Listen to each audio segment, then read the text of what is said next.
I'm Monique with MSCI. Thanks so much for joining us today. I have a few housekeeping notes before we begin. First, everyone will be muted throughout this webinar, but you can ask questions through the Zoom Q&A interface, and please do. Go ahead and type a question in, and then they will be answered at the end of the presentation. Recording of the webinar or printing of the content is prohibited, but you will receive access to the recording through the MSCI website, and you're welcome to follow up with questions at any time. Finally, a 3-question survey will be launched when you leave the presentation. Please go ahead and answer those questions. It really does help us when we plan future webinars. And with that, I'd like to introduce our speaker today, Shmuel Cohen, Director of Environmental Health and Safety for Steel Warehouse. Shmuel's primary responsibilities and focus include safety, environmental compliance, risk exposure management, and workers' compensation management. He has served in leadership positions on various councils and is a charter member of the MSCI Safety Committee. He is an experienced instructor and speaker on behavior modification and safety development. For the last 28 years, Shmuel has been a senior EMT and member of the Hastala Volunteer Ambulance Corps of New York City, which is the largest volunteer ambulance company in the world. In this capacity, he was a first responder to Ground Zero on the 9/11 attack on the USA. Most recently, Shmuel has served as part of the NYC COVID response team, addressing hundreds of COVID positive patients. Thank you so much for being here today. Thank you, Monique. Well, in most time zones, I believe it's good morning, and welcome to my living room, or my office as it has been since March. Today, we're going to talk about safety engagement and communication to stay focused on safety during COVID-19. This is a huge topic, and I wanted to spend a little time talking about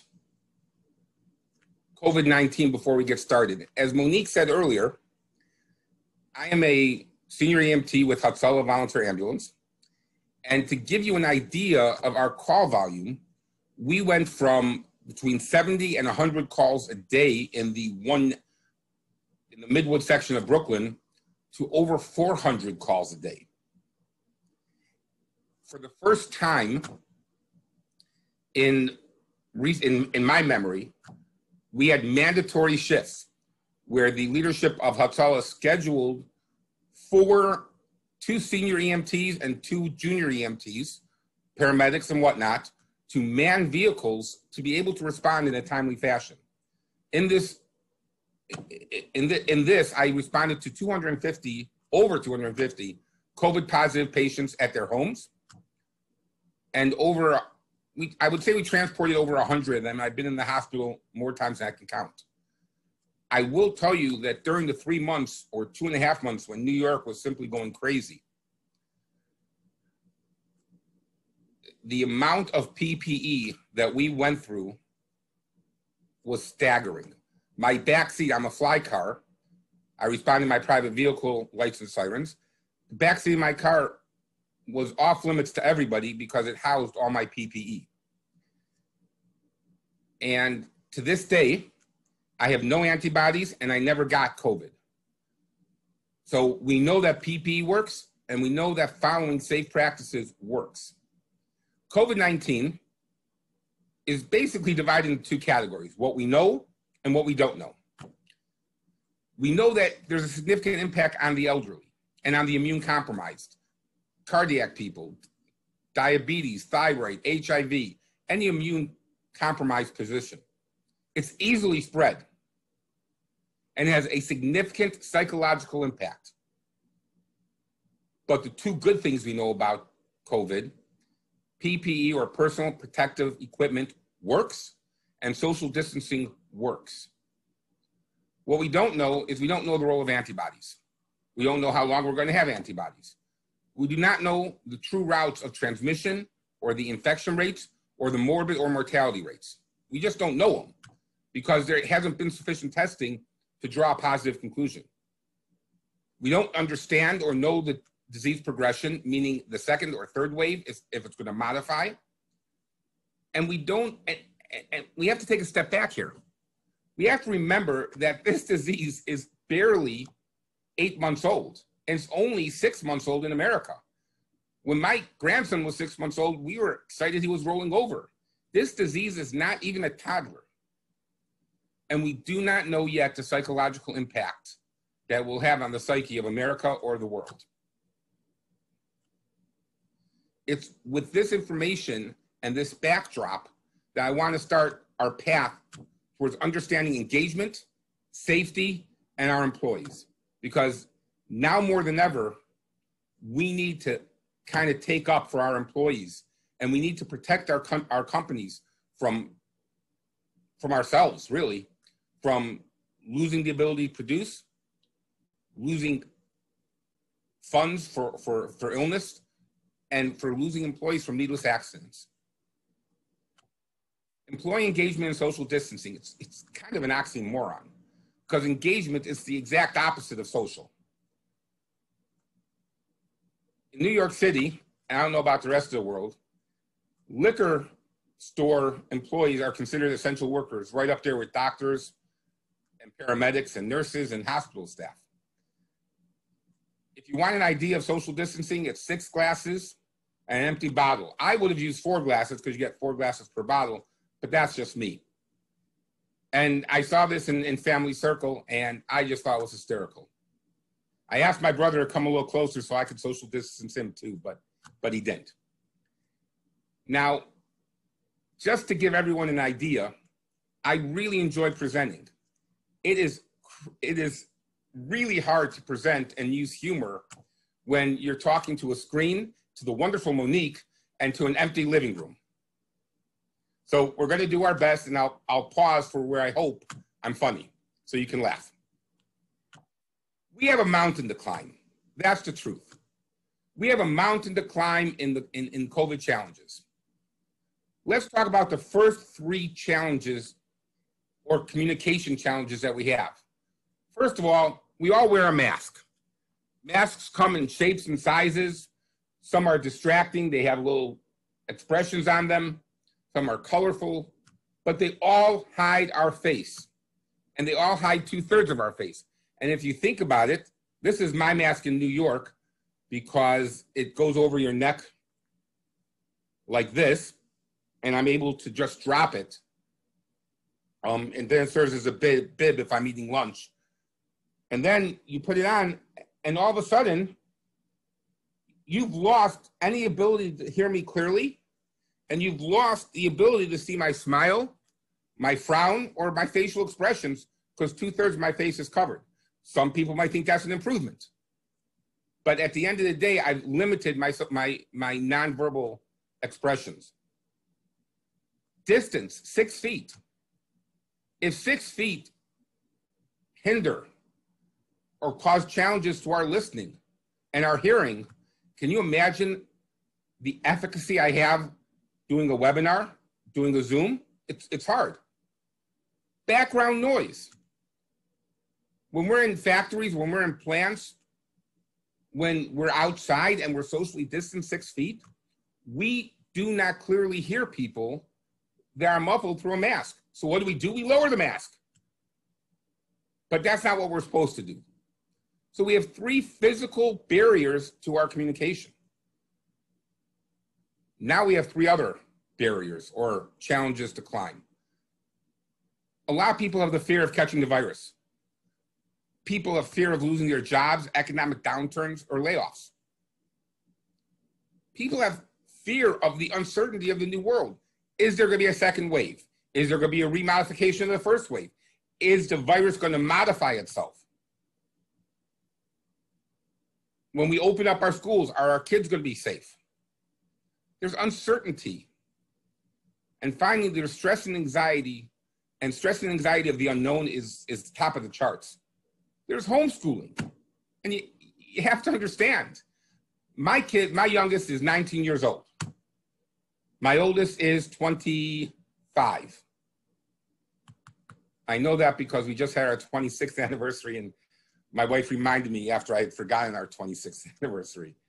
But I see some of these families with small children, and I see a mother with a bottle of wine and a glass half empty at 10 o'clock in the morning. In fact, one mother told me that she suspended one of her kids and she was fired for drinking on the job. That's homeschooling. That was supposed to be funny. I paused. We also don't have our outlets. We don't have our exercise, and we don't have our stress-reducing activities. We can't go to bars. We cannot go to gyms, movie theaters, big parties. A lot of us can't visit our parents or go to hospitals or nursing homes. It's a big problem because we don't have the outlet or the stress relievers. And I'll just throw this out there as a personal journey. On May 7th, at around 4 o'clock in the afternoon, I did something that changed my life. I was very stressed out from that day's ambulance calls. Plus, work is very challenging when you're working remotely. So I walked into one of the bike shops in Brooklyn, New York, and I bought a bicycle. I walked in, I said, I haven't been on a bicycle in 35 years. They looked at me, they go, we're not shocked to hear that. And I bought a bicycle, that kind of a hybrid bicycle that can go far distances, but also for the fuddy-duddies. To date, I put on about 2,200 miles on my bicycle. And the stress-reducing activity is a game changer. In fact, I'm not the only one that had that idea. There's a national shortage of bicycles within the United States. Great release of energy, and it's an activity that you don't have to wear a mask for, but it will reduce your stress and anxiety. Now we know what's happening behind us, and we'll quickly review that. That's our background. That's what's happening behind us. That's the landscape of our world right now. We have to live in that world, and we have to communicate or send messages in that world. I use the word message and communication as synonyms. Message, that's communication. I want us to think of communication as message. There's two different types of messages, verbal and nonverbal. What's verbal? An example of verbal would be the written word. Memos, emails, posters, signage, banners, texts, verbal, talking, all these voice messages, speech, all these are verbal communications. Then there's nonverbal communication, eye contact, facial expressions, body positioning. There's barriers. This webinar is a barrier. I have no feedback from the audience, which is hindering to a lot of speakers. Monique's very polite. She laughs at my jokes. I see her on my screen. Religion is a barrier. How do I know religion is a barrier? Because as a safety director, the first time I went to our Arkansas facility, a long time ago, half the people around the table when I introduced myself were kind of looking for the horns underneath my beanie. The face mask is a barrier. Distance is a barrier. Status, if you're a paramedic, a doctor, a lawyer, a police officer, all these are barriers, but that's nonverbal barriers. Now, in the world of communication, the message or communication is made up of two components, verbal and nonverbal. So that equation, verbal plus nonverbal, has to equal message. The message is 100%. So what's the breakdown? What percentage of our messages are verbal and what percentages of our messages are nonverbal? So I teach a communications course at Steel Warehouse and our companies. And it's going to shock you. The shock is that 10%, 7 to 10% of our whole message is verbal. 90 to 93% of our messages are nonverbal. For instance, you go see a used car salesman. Do you listen to him? Do you trust him? No, we don't. Because all of our nonverbal communication says, don't trust him. Verbal communication is only a small part of our message. The lion's share is our nonverbal. And this is based on Harvard Journal on Effective Communication. Now, this reality is our new reality. Because we somehow, because we are hindered, remember, 3 ways: our face masks and our distance, and the psychological landscape we're in of anxiety and stress, all inhibit nonverbal communication. So we have to really pump up the verbal communication, and we have to really pump it up. Because if not, we're not going to be able to communicate our message. For example, I'm married for 26 years. I have 4 kids. On any given day, I have a 50% approval rating. So let's talk about texting. My kids will send me a text instead of talking to me. Now, I read the text and I see some abbreviations, I see some emojis, I have no clue. TTYL.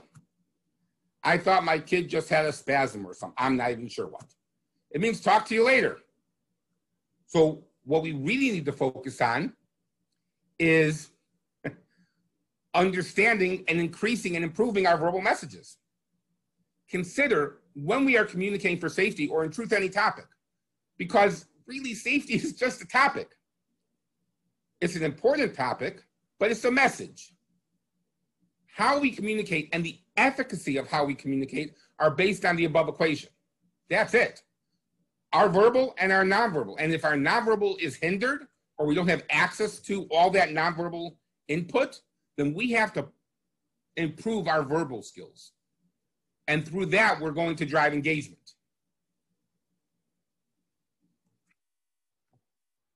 Now, let's look at the other side of the coin for a second. And I know I'm going a little fast.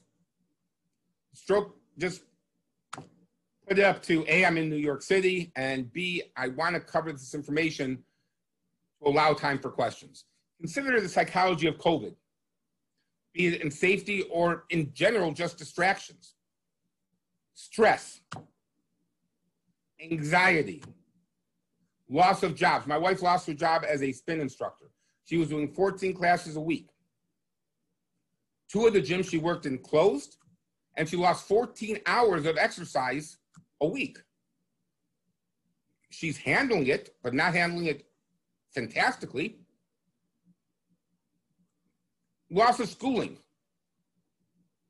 loss of graduation, loss of prom, loss of going to a ball game.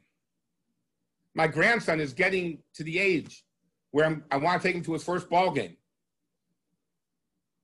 Normally we have the tradition that the kids go to the first ball game, they go to Chicago. They go out for Chicago-style pizza. They go to the Cubs. They sit in the bleachers. It starts out at 80 degrees, ends up at 40 degrees. It's all part of lake effect snow and the cold and the weather and the uncomfortable seats, but that is a family tradition. I can't fly in airplanes now. I can't take my kid halfway across the country to go to the first ball game. They're not even opening the ballparks. Conventions. We had to cancel our MSCI safety conference, as well as many conferences. It hinders our networking. All of these things contribute to what I'm referring to as a distraction. Change, one of the leading stressors ever. We're creatures of habit. Isolation, quarantine. I gotta tell you, my sister called me, she said, you know, I didn't realize not getting a haircut for 3 months, that the hair would weigh 20 extra pounds. I said, Deb, it's not the hair.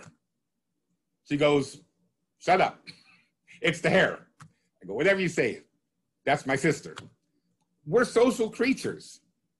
And all of our employees who come to work are essential workers. So they actually get out, but a lot of people aren't. And they're kind of trapped in. All of these 6 stressors, all of these 6 distractions compete for our team members' attention, our coworkers' attention, our family's attention. In order to focus their attention on safety and on each other, we critically need to use engagement. And this is going to be hard because most of the tools in our arsenal, the nonverbal, rah-rah, the nonverbal messaging, 90% of our message is hindered. And if not 90%, 80 or 70% of our messages or our ability to communicate effectively is hindered. So we have our work cut out for ourselves. Think about this. If you are distracted when you are driving, 45% of all motor vehicle accidents are caused by distracted driving, be it a cell phone or any other distraction. That's close to 50% of all motor vehicle fatalities are caused by distractions. Cell phones distract. Distractions take your mind off of what you're doing. But this is the turning point. And this turning point came over 8 years ago. And it's not even quoted that often.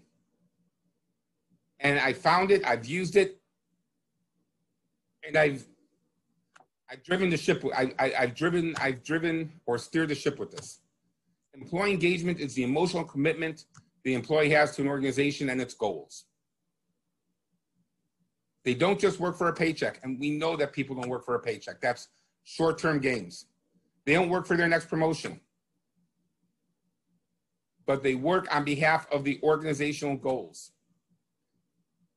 And by the way, if your employees are not working on behalf of the organizational goals, but they are working for a paycheck and they are working for their next promotion, that's a sign that they're not engaged. When employees care and they are engaged, they use discretionary effort. And now I'm about to say something that might be controversial, but I hold it to be the gospel. Discretionary effort is where our safety programs lie. I will say this again. Discretionary effort is where our motivation, our desire to have a safe workplace, and our execution lie. You can have all the policies and procedures and signage in the world. If the employees are not engaged and committed and use their discretionary effort to promote safety and a safe environment, we will fail. This is where motivation lies. Discretionary effort is the effort a person puts forth that's not described in their job description. It is their effort. It's their free time. It's the person who sees a crane operator who's struggling or distracted and walks over and says, hey, take 2 minutes, get a break. I'll finish this load for you. It's going above and beyond to keep the environment safe. That's where our success or failure will lie. And that is engagement. And this is probably the most powerful point I'm going to make today. Because there's two sides here. If a person's working for a paycheck or their next promotion, they're not engaged. And they're not focused on the enterprise's or the organization's goals. But when we are able to motivate our people to be in line with the organizational goals and act in such a manner, they use their discretionary effort to achieve those goals. If our goal is 0 accidents, they're going to work hard to achieve that. However, building engagements in today's day and age, we have to change our tactics. And this is why I've been building up to. We have to use our words with more effect, affect, and impact. Effect is a cause and result. A lot of people confuse these terms, but they're very different. If I want to have an effect, I want to cause or have a result. An affect is change or influence. I want to affect the outcome. An impact is the level of influence or level of the result we want to achieve. And that's critical because these 3 words, effect, affect, and impact, we have to actually think about what we want the result to be. We have to think about how we're going to drive the change or how we're going to influence. And then we have to actually contemplate at what level are we going to have this effect? And how are we going to drive that? And what will it take to drive the impact that we're looking for? Are we going for an organizational overhaul? Are we going for a department overhaul? Are we trying to motivate our children? This is a transient, global concept that is universally applied to safety, to organizational structure, any scenario we want. Once we have this in mind, cause and result, change or influence, then we can start talking about active listening. Active listening, for those of you who don't know what active listening is reiterating or restating what the person told you. If a person says, hey, I need you to go to the store and get 10 different things. And the person says, okay, I'm going to the store. I got to get you a few things. That's not active listening. If he's able to reiterate or restate the 10 things or the job that you want done, or he writes it down and he confirms that he wrote it down, that's in the ballpark of active listening. If you're having a conversation, you're disciplining somebody, you're correcting their behavior, you're giving a personnel review or an employment review. Active listening is critical because what a person hears and what you say can be two different things. I can have the same conversation with 4 children and they will walk away with 4 different meanings, 4 different conversations, and I'll have 4 different outcomes if I don't engage active listening. Active listening is, I want to know how you understood what I said. And again, we're hindered by distance and by nonverbal barriers, so we have to use our words. If I was in a live audience right now, I'd be reading body language, I'd be asking the audience questions, and I'd be engaging them to bring out, well, are we all on the same page? Do we all understand what I'm saying? Maybe I'm saying it in a way that is not clearly understood. So we want to use terms and invite reiteration and restatement. And you could use terms like, okay, did you understand what I said? And if they say yes, that doesn't mean anything. Listen, I've had a rough day. I drove home from Indiana on Sunday, 11 hours straight. I'm a little tired. Do you think you could just kind of summarize what I said to you? And they will, and they do, and that will show you that they understood what you said, or you can have that discussion where you're able to modify their understanding. It's basically called getting on the same page. Active listening is critical in a verbal dynamic. Tone and verbal cues. We have to use tone and verbal cues now more than ever because we're not using a smile because our faces are covered. So the tone. And we have to be careful with tone and verbal cues, but we have to sound excited. We have to sound like we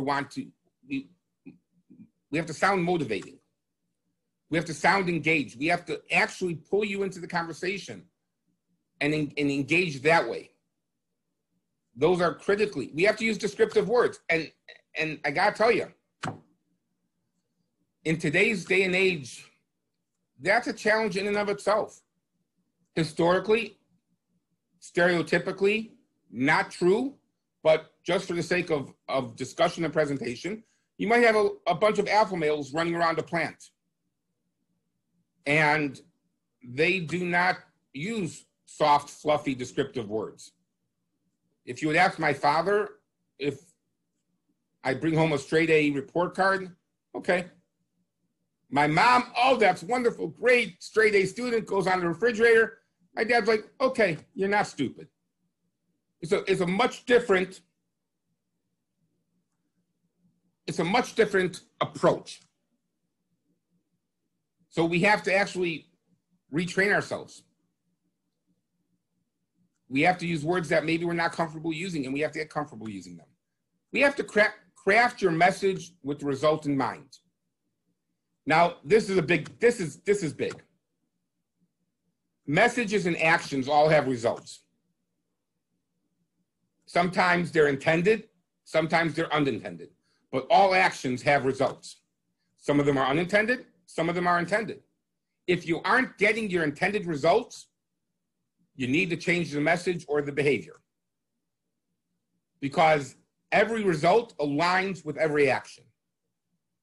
But if you're not getting the actions or the results you want, then you have to change that. You have to go upstream and change that. So you have to craft your message with results in mind. We stole this from Partners in Leadership, a developmental course for leadership. Message or actions all have outcomes, results. I have to figure out what result I want, and then I have to go back and craft my message verbally to achieve that, and how we're going to achieve that. What is your goal? What is your desired outcome? If I can't articulate that at the beginning before I start, then I'm not taking responsibility for the outcome, because I'm not sure I'm going to get to where I'm going to get. It's like getting to a car, not quite knowing where you want to go, but just kind of going in one direction and then deciding what you want the outcome to be. None of us would do that. If we want a cup of coffee in the morning, we have two choices: Dunkin' Donuts or Dunkin' Donuts. This is not an anti-Starbucks. I have a Starbucks mug. I have Dunkin' Donuts coffee. We want to understand that our outcomes, our desired outcomes, our results have to be aligned with what our actions and our message is and are, but we have to have that before we start. Very important.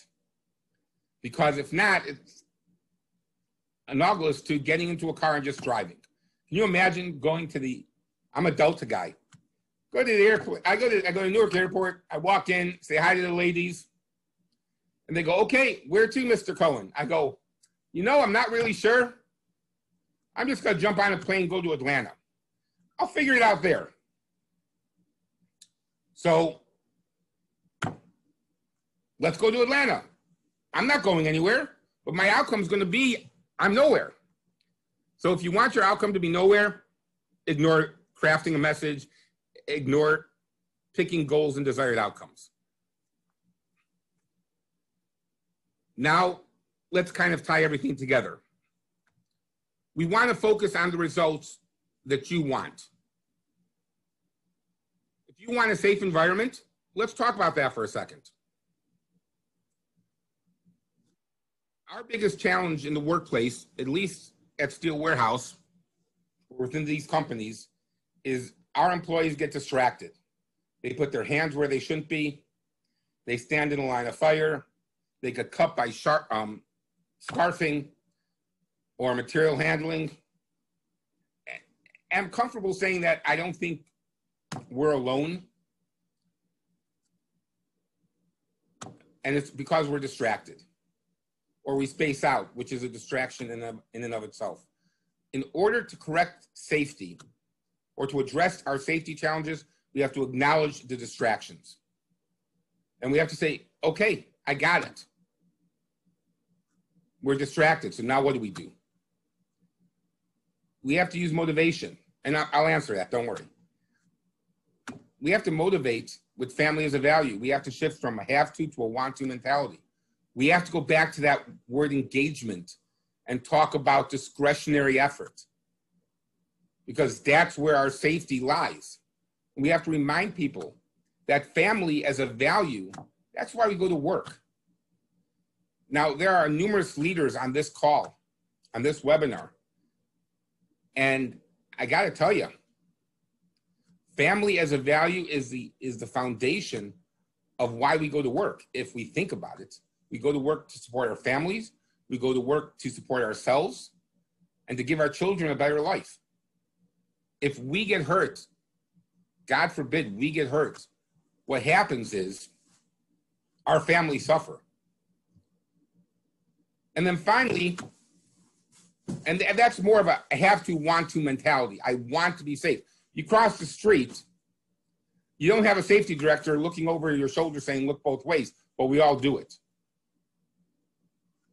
After you touch your first hot iron, you don't need to be told, don't touch a hot iron again.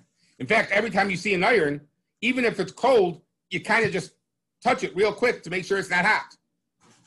We don't need a lot of instruction on how not to stick metal objects into an outlet. Although one of my kids needed that lesson twice. I'm not sure why. And finally, at least for me, our workplace exposure versus outside work exposure. I realize companies have had different outcomes with the COVID virus. At Steel Warehouse and our company, we have had approximately 27, 28 confirmed positive cases of our employees. Only one of them was confirmed back to the workplace. I would say 3/4 of them were confirmed other traces, outside work exposures, and about 20% were just clueless where they got it from. But we are pretty sure it wasn't at work because it came on the heels of a weekend, or they work isolated, or nobody else at work had it. And the one workplace exposure, and this is kind of funny, because I'm calling it kind of an exposure to workplace, is 2 employees, after they clocked out, they were in the parking lot, they were schmoozing about a new puppy that one of the employees got. And they were not social distancing, and they lowered their masks. We have 3 basic rules at Steel Warehouse. 1, you have to wear a mask. 2, you have to social distance. 3, all touch surfaces have to be washed down several times a day with a bleach water combination. And it's worked. How do I know it's worked? Because if you wear your PPE and you social distance and you take the recommended precautions, you're safe or significantly reduced risk. There's no way, because we're not 100% sure of route of transmission. But I will tell you that for every ambulance call I went on, I had my N95, a surgical mask over that, a face shield over that, a hairnet, a gown, 2 sets of gloves. It took us about 2 minutes to suit up. Why does that matter? I'll tell you. My ambulance squad takes a lot of pride in our results and our outcomes.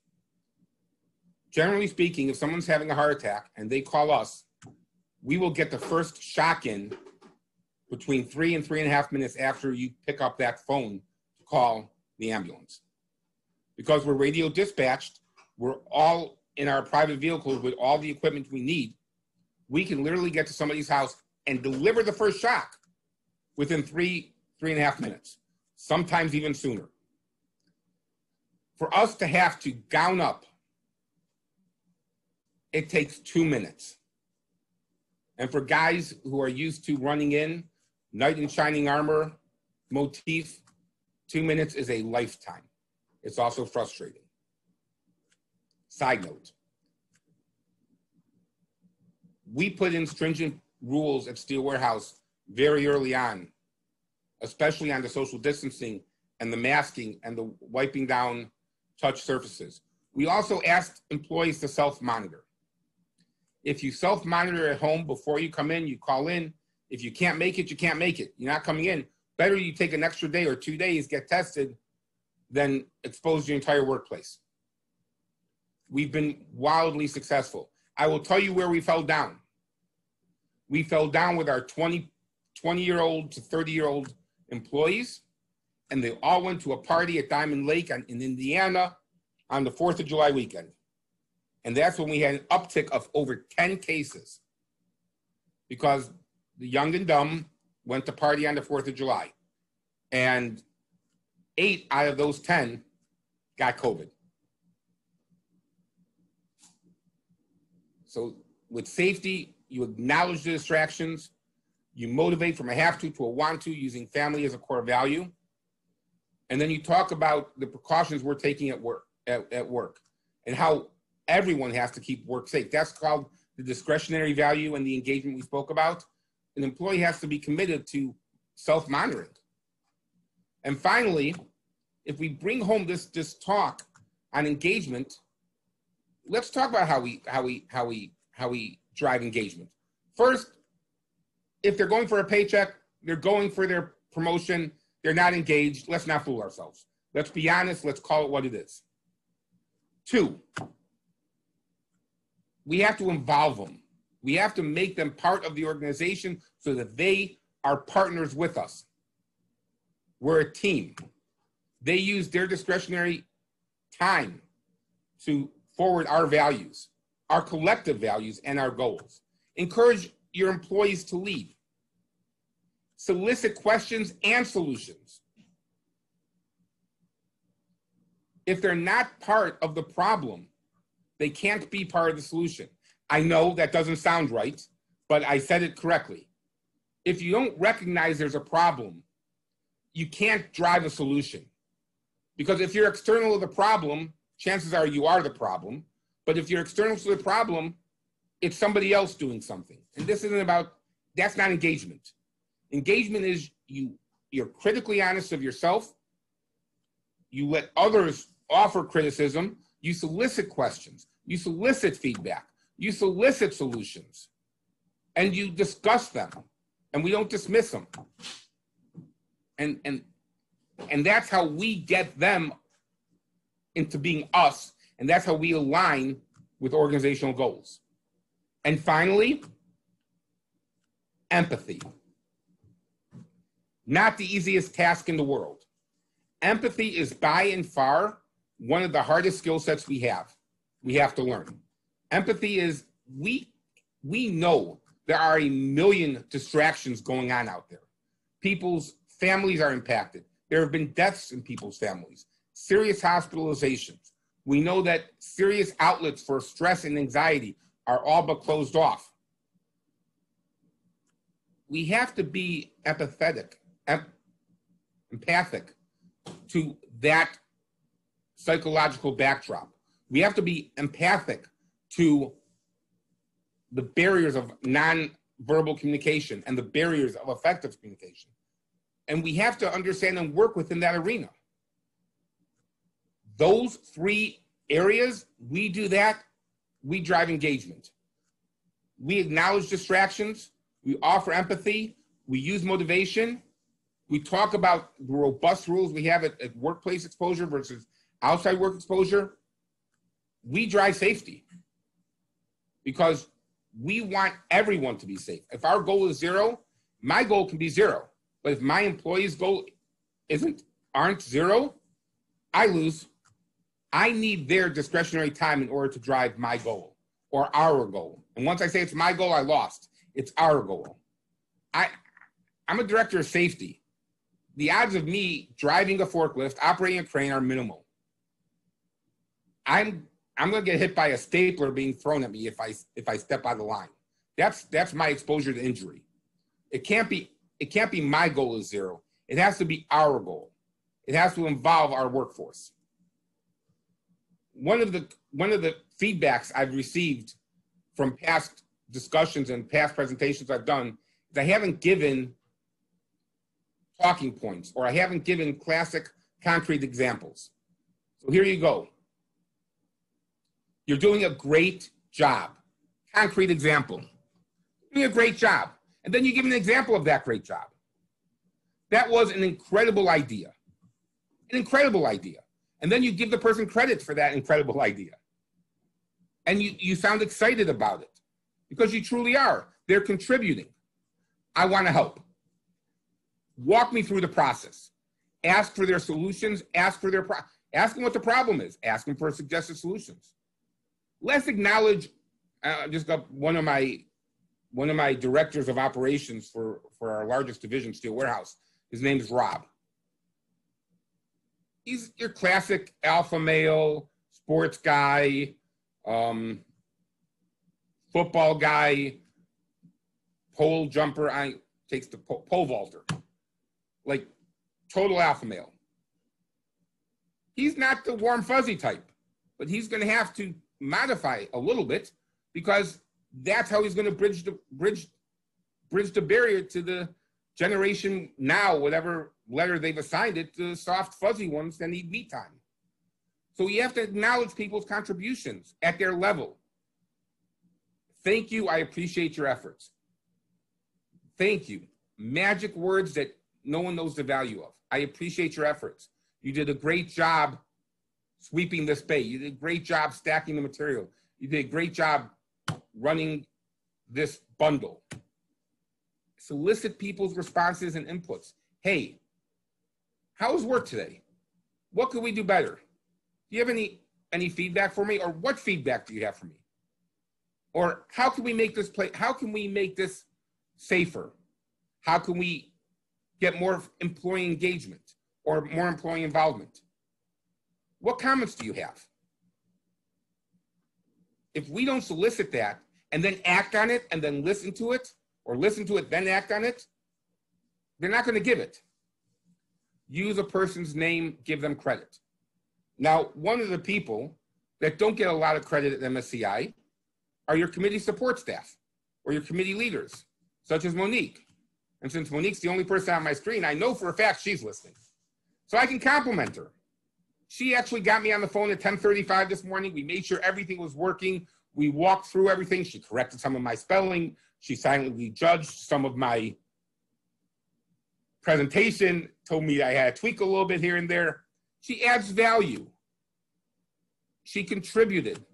Just by going that extra few minutes, she adds tremendous value, and we have to appreciate that. And the more we appreciate, and the more we solicit people's input, and the more we act on their input and their comments, the more they're going to want to contribute. And that's showing that we care about them and that they care about us. And that's all verbal. But we have to work on that. This is a diagram of what we should do. Actually doing it is going to be much harder because it's not what our usual apparatus. We don't normally operate like this. So this is where we have to go. Compendium. Now, this is a little showy and wordy, I know, but I hate the word summary because you're not in school. Nobody's in school, except one school's opened, and I heard that the sorority shut down because they had their first rush party because 14 people got COVID. Compendium is a synonym for summary, but I just hate using the word summary. Social engagement and distancing, seriously, they're oxymorons. Masked, distant, and anxious. How are you going to engage people like that? So you're going to have to really, really talk the talk. Climb the communication barrier mountain. At Disney World, they have a communication barrier mountain. It's an hour-and-a-half wait to ride that mountain. And then you don't go anywhere because you hit barriers. Okay, that was kind of funny. Monique didn't laugh, so we're in trouble. You have to understand nonverbal versus verbal communication. I can honestly say that I am the only person in the world whose texts are never misunderstood. Yeah, right. Texts are the worst form of communication. We don't have context.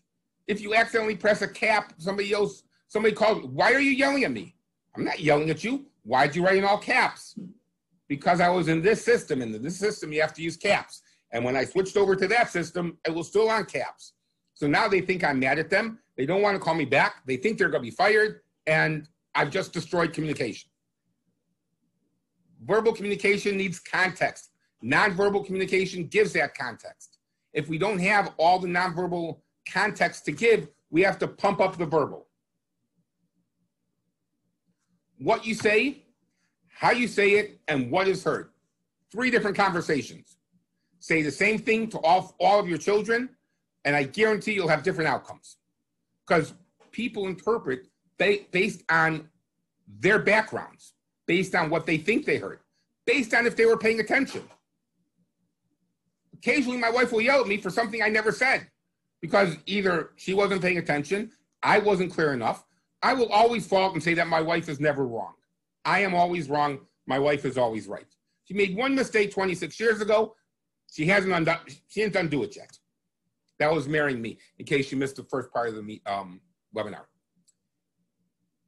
We have to understand, we have to start and craft a message. We have to focus on what is heard and what is not, and what we want to be heard. We have to consider how we say something, even now more than ever, because our nonverbal communication is challenged. We have to join with the three musketeers of effective influence: effect, affect, and impact. I should have actually put the three musketeers' names in. That would have been funnier. The messages need to be crafted. Effect is based on results. Affect is focused on influence. Impact is how much you want to move the needle. Messages need to be crafted. And then finally, we have to start with the end in mind. If we don't know what result we want, that's great. Any path will get us there, maybe, maybe not. But if we start with the end in mind, what result do we want? What's our goal? What's the message? We'll succeed.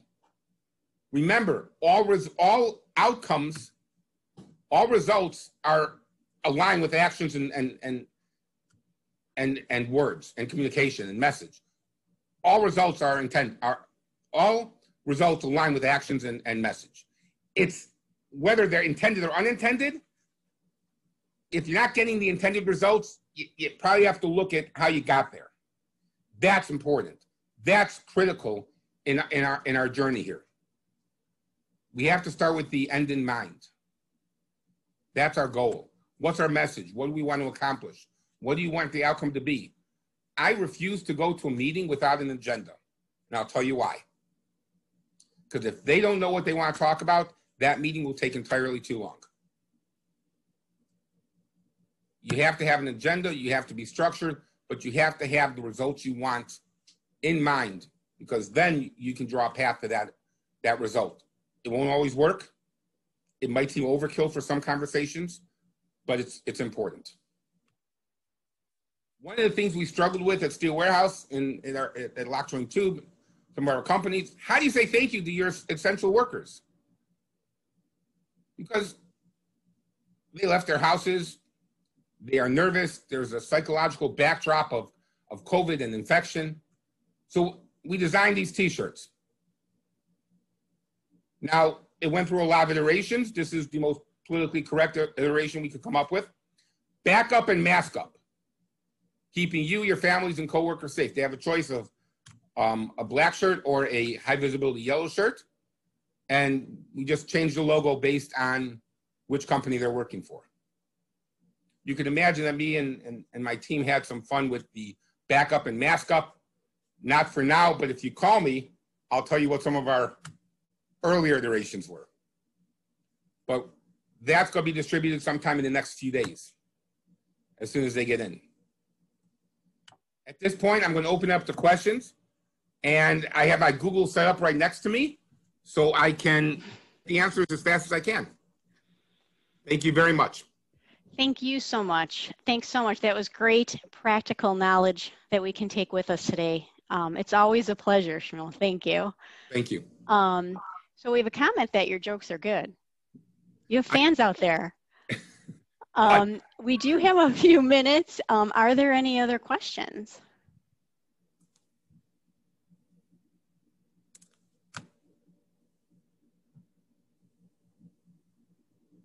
I never get questions on these. My wife just joined the room. She doesn't realize we're live.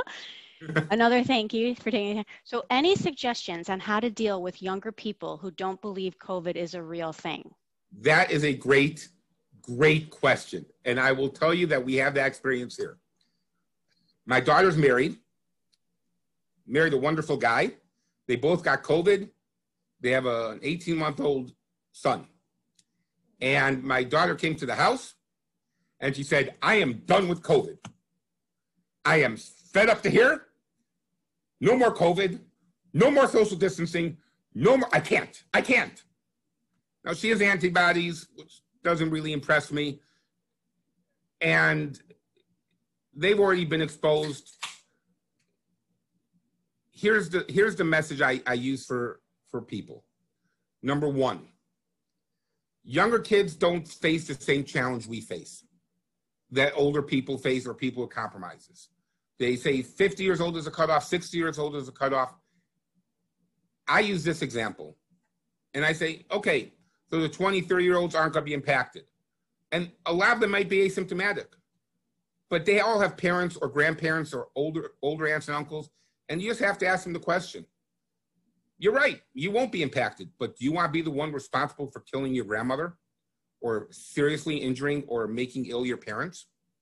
Because we don't know what underlying conditions everyone has. So we have to tie their motivation to be safe with their families, into their families, or they have to get tested. I'm going to Chicago next week to see my parents. I was just in Indiana. I'm waiting 2 days to be home. I'm getting tested, and then I will isolate significantly or take a lot of precautions because I can't risk exposing my parents. So we have to tie their desire to keep their family safe to their behaviors. Much more than that, I don't think we really could do. I don't know. I don't know, Robert, if that answers your question, but it is a real thing, and keeping your family safe is critically important. So they recognize that. They recognize that over 700,000 people have died worldwide, which isn't half the population, but who really wants to see their grandparents suffer, and especially suffer alone in the hospital? You have to paint a picture. You really have to paint the picture. And dying alone in the hospital, unfortunately, we've dealt with it for the last 3 months. That's a very hard thing to overcome. And that's very scary. And you know what? You have to use a little bit of scare, a little bit of honesty, and a little bit of, hey, this is here to stay until there's a vaccine or we do something to address it. If Robert, let me know. I see you add something else at the bottom. Okay. How do you deal with mask protocols for workers and enforcement? That's a good question. We struggle with that, and the solution we came up with is like this. If you are in your own office and nobody's in your office, you don't have to wear a mask. If somebody walks into your office, you have to put your mask on. If you walk into the hallway to use the restroom, you have to put your mask on. Anytime you have the ability to come within 2 meters of someone else, you have to wear a mask. We've made it a corporate policy. If they do not conform, it's discipline up to and including termination. It's horrible to say like that, but that's what we have to do, because not doing it puts us at financial risk, which is not even touching the surface of the risk we face with people getting ill and people losing their jobs. It's not a risk that's even satisfactory. So we don't mandate which mask. We actually let face shields, although I prefer not, but we have to allow people some wiggle room. If you cannot wear a mask, you have to get a medical exemption. And the enforcement is like any corporate policy that we have. You have to do it. It's mask up, back up, and that's it. If you are working in a cubicle and you face the wall of the cubicle while you are sitting down or eating, you do not have to wear a mask because you're breathing directly into the wall of your cubicle. Once you stand up to start schmoozing over the wall of your cubicle, then you really have to put on your mask. Once you walk out of your cubicle or somebody walks into your cubicle, you can't talk to anybody without a mask on. If you're going to a live meeting and we're not social distancing 100%, masks have to be on. If you're in a closed room, masks have to be on. Now, if 4 people are in a room and I'm not there and all 4 take off their masks, will I know? No. But if I do find out, there will be a ramification. If the manager does find out, there will be a ramification. And that's what we have to do until there's a vaccination or some other solution is put in place. I hope that answers your question. We wrestled with this for a great deal because some of our owners were not overly thrilled wearing a mask. But PPE works, and it works phenomenally well. And there's just no 2 ways around it. Personally, when I'm driving alone in my car, I don't wear a mask. When I go into the store, I mask up. When I'm walking alone on the street, not wearing a mask. It's around my neck. If I'm riding my bicycle at Great Kills National Park or on the street, I don't wear a mask because I can't breathe. I actually have a doctor's note. So we also have to understand that 1 second of exposure to COVID is not going to give you COVID. You need at least a certain viral load, 2 to 3 minutes of an exposure, someone sneezing on you, simply someone saying hello to you, even if they're COVID positive, even if they're within 2 meters, even if they're not wearing a mask, is not going to transmit it, most likely. But we don't know. We don't think it will. You need a certain viral load to transmit it.